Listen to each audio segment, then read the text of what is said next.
Does democracy stifle growth?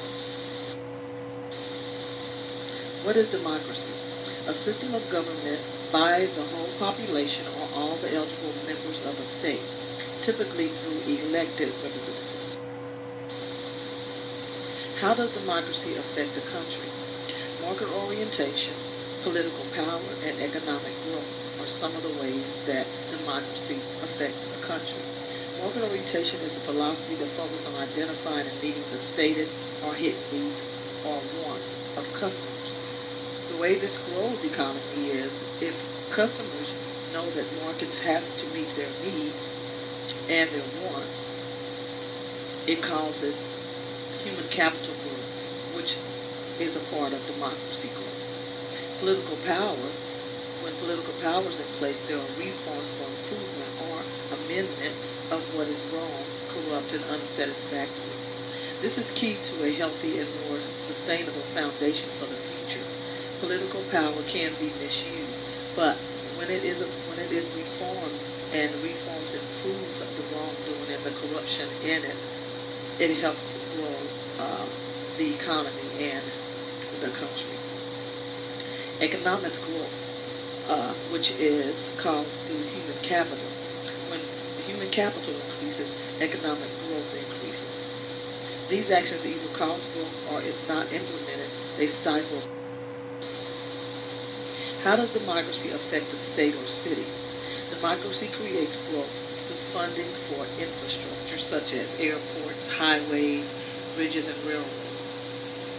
These are necessary for a city or a state to grow and to function properly. Education grows democracy. How does education grow democracy? When people become educated, they see the need for elected officials to speak their hearts and minds. When people become educated about economies, educational needs, health needs, poverty-stricken communities, they want to put people in offices so that these issues can be addressed in order for them, to have a better lifestyle, a better way of living. How does democracy affect the community? Democracy affects the community because it generates revenue for the community and also allows citizen contribution. The way it generates revenue, as human capital grows, which means there are more people in that area, the economy grows because those people become business owners, which increase and create jobs, which brings in more revenue into the community. It also allows contributions from citizens by contributing to voting and paying taxes. Public support regarding policies is also another way that citizens contribute. This is done through petitions such as petitioning or protest. Poor areas built up or evicted.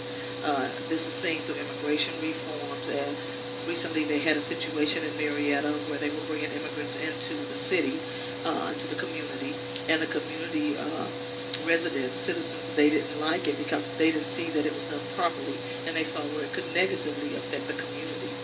So this is areas where the citizens contribute to democracy. And does democracy cause growth in education, or does education cause democracy growth? As citizens become more educated, they become more democratic. They become more democracy-minded. They develop critical and creative thinking skills as they become more educated, which is good because then they question or they suggest or they input into democracy.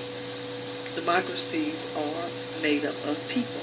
As people become lifelong learners, they become more active in their own decisions about politics, about education and society.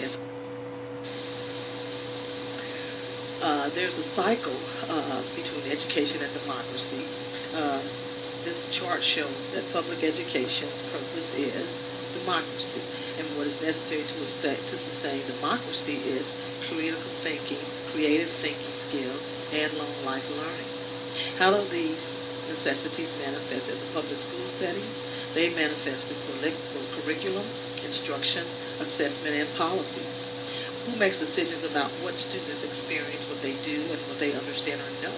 Those decisions are made through students and teachers. And this takes them to a place of individual liberty or freedom and social equity, which is all stemming towards democracy. democracy is a system where the people have a voice, and